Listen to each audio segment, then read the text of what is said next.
Yes, guys, and welcome back to the Winning at Life podcast. I'm on a roll. This is the second one I've done in 2 days, and we're filming about 3 more today. So, guys are coming back thick and fast, and we're just trying to bring as much value, as much inspiration, as much knowledge and power as possible to help people and inspire people to go and lose weight and to transform the physique, the lives, the bodies, the careers, whatever they want to do in life. Now, today, I'm going to be talking about the number one reason you and hundreds of thousands, if not millions of other people who are trying to diet can't lose weight, because I've been through this so many times and realized I've been making mistakes.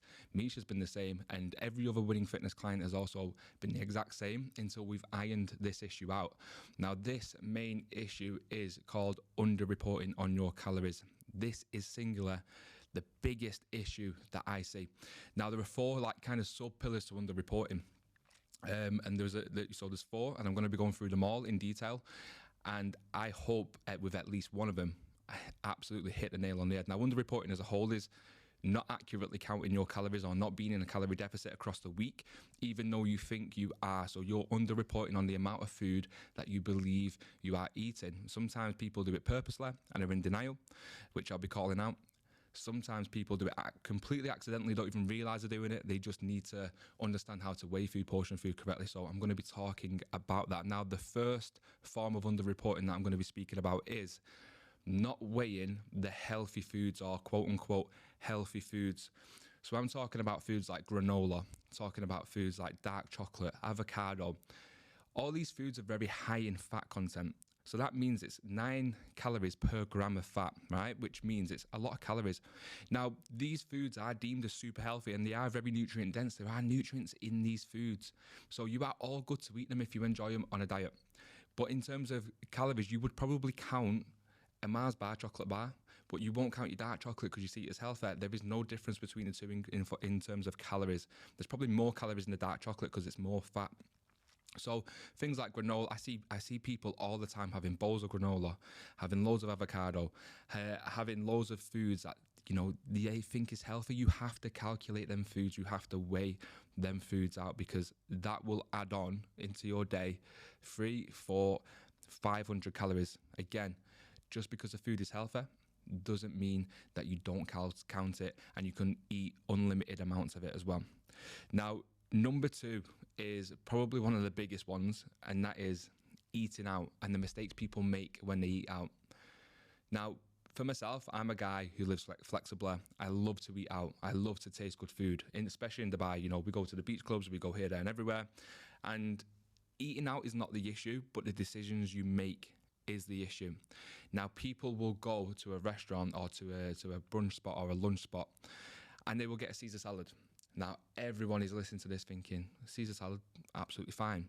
But because you don't understand calories, you don't understand nutrition as well as you need to right now, you have to think, right, okay, in the Caesar salad, there's the chicken, there's the lettuce.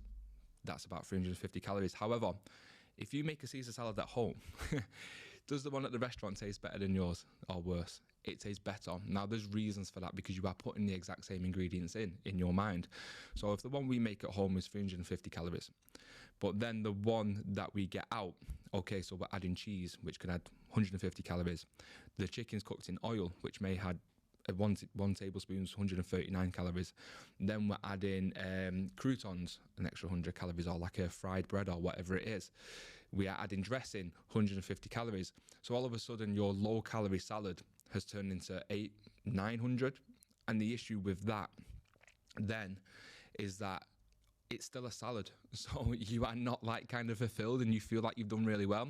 So probably after that, you're going to be craving like crazy and end up getting a dessert, which will then, you've done a 1,000 calorie salad, and then you're doing a 1,000 calorie dessert. There's 2,000 calories. You think you've been good, but you've not. You're 2,000 calories deep. You're probably going to be hungry around that and eat more food. You could be 4,000 calories deep on that day. If you're doing that 2 to 3 times a week, then you're in trouble. And this is where people go wrong with eating out, because a lot of people eat out more times than they think. Yeah. Sometimes people will just look at the menu and they'll just genuinely go to the worst thing that's on the menu, and they forget about it the next day, and they don't expect the scales to go up. They get frustrated, and then that causes a bit of damage to the mindset. Honest to God, people don't realize the amount of times they walk in like a bakery, they walk into a sandwich shop, and they just don't think about the decision that they are making. Now, you can make good decisions, and a lot of our clients do. A lot of our clients eat out 2 to 3 times a week or every day out of hotels and still get results. Now, the best and most efficient way to do this is always look at the menu. Look for grilled, steamed, and you always want to get one protein source, so a grilled chicken, prawns, fish, a steak, yeah? So one meat source. Then you want to get one carb source, so not a bun or pita and chips, not mash and rice. You want to aim for one. So many people in Nando's go, oh yeah, I got mash and rice and chicken, that's great. No, just pick one, because you're just adding more calories that you are not counting for. So pick one carb source, not 2. Avoid saucy things where you actually don't know the calories in. Most of the time, if I'm picking a saucy thing, I will extract a carb, because the carbs are within the sauce, lots of sugars and stuff like that. So make sure that you avoid saucy things. You control the amount of sauce that goes on. You ask for it in like a tub on the side. And then just to fill yourself up, absolutely stock up on veggies. Yeah, I get 2 or 3 sides of different veggies. Steamed veg, I get broccolina, I might get spinach or whatever it is. That's going to be low calorie. It may be cooked in a little bit of oil, however, it's not going to be anywhere near as bad as all the sides that you usually get.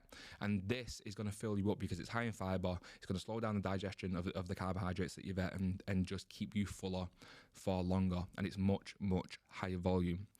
So let's make sure we're aware of the decisions that we are making when we're eating out. That is absolutely key. That brings me on to number 3, the biggest issue that I see. Now, number 3 is definitely one for the parents.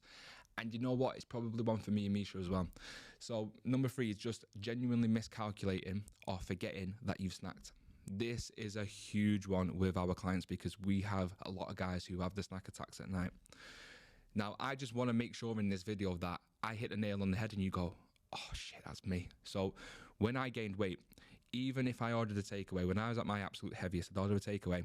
On the way to the takeaway, I'm thinking about food. I'm snacking in the cupboards. When I'm cooking a meal, I'm snacking on everything that's around me, and I'm forgetting that I'm actually eating these things. I've done it so many times in a diet. I'll be like, okay, I'll weigh my food out, and then the little bit extra I'll eat anyway. So you need to make sure while you're cooking, the little things that you're cutting off for the kids, you are not picking at that, because that will easily add 200 to 300 calories in a day if you're doing it for lunch and tea as well, and even breakfast. Make sure when there's leftovers with a family, you are not then eating them leftovers, or just check yourself. Just make sure you realize that you are doing this. This is an absolute killer when it comes to progress, yeah? Every lick, every taste, every bite across a day and across a week will 100% add up. So that is something that you have to be hyper aware of. So we've had underreporting on healthy foods, thinking we can eat unlimited amounts. We have had eating out 2 to 3 times a week, making sure we're making the correct decisions. I've told you how, and I've told you what to be aware of, the extras, the sauces, the croutons, the cheese, the additives in there. And then miscalculating leftovers from the kids, picking while you are snacking. And you know what? Just sometimes genuinely, just over snacking at night as well when you are hungry. Then 100 to 200 calorie snacks that you think is low calorie going to keep you in control. Actually, when you're having 4 of them a day, that's 400 or 500 calories. So we need to make sure that the snacking is under control. Now, this next one and final one that I'm going to speak about is my pet hate. It grinds me gears, because when someone's committed to a process, it's a 7-day-a-week thing. You have to be all in and you have to fully commit. So this last one of underreporting is weekends. Now, if you are not losing weight right now, Monday to Friday you're being bang on and you're so confused of why you are still not making progress, you need to look at your weekends. Now, the issues with weekends is that structure goes out the window, right? You're not working. So you have got free reign, boredom increases with that. You've not really got your set times for your meals like you usually would when you've got a break at work, or when you've got to take the kids to the school or whatever it is. So it's just a bit of a free-for-all. So what a lot of people do is everything that's working for them Monday to Friday on the weekend, they stop doing. They think they can get away with weighing the food. They think they can get away with not counting the calories. They eat out and make poor decisions. And nothing changes from it being Monday to Friday night to Sunday or to Monday. Literally nothing about science changes. You should not change what you are doing from Monday to Friday to on the weekend. So again, you have to decide what structure you're going to stick to in terms of meal timings. You've got to recreate that. At times of boredom on the weekend, don't look to snacks. You have to go for a walk or do something maybe physical. What I do on the weekends to make sure I'm at it is I fast in the morning. I start my meals later through the day, so then I've got more available food and calories later on that day, but everything is still the exact same. If you keep switching up your structure and the way you do things with food, then you are not going to get results on the weekend. Nothing changes. Make sure any alcohol is counted for. Make sure you just pick the right times to drink the alcohol as well. So people will completely forget about the kind of laws of fat loss and science on the weekends, and I will never ever understand it. It's an absolute killer. Now, some of you listen to this do all of these at once, but I'm hoping that I've hit the nail on the head with at least one and made you come to realization. Maybe you knew you was doing it and you just need to be made aware of it. Maybe you had no idea, but actually when you're thinking about it, you go, oh shit, that's me. Because it was me so many times when I was 17, 18 stone. I used to do all of these at once until I fully just went, you know what, I'm going to go all in with a calorie counting. I'm going to understand about nutrition, exactly what is in food when I'm eating out. I'm going to keep to my morals and keep to my word and live my life flexibly and eat out with my friends and family and my partner. But I'm going to make sure I make the correct decisions. I'm going to be constantly reflecting on my day of what I've done, what I haven't done, what I maybe could do better, because the weight on the scales and also your physical changes in your body measurements is a representation of the work that you are putting in. If it's not going the way you want, do not switch off, do not hit the fuck it button, do not go, oh, it doesn't work for me. Look at the variables of what you can improve on and then work on it. It's just giving you feedback that something needs to improve, and that's all it is. So there's the 4 pillars of underreporting that I want you to try and improve on and try and be aware of. Guys, if you took value from this, please comment, please give me a message on Instagram, and yeah, if you want any extra information on this type of stuff, then give me a shout.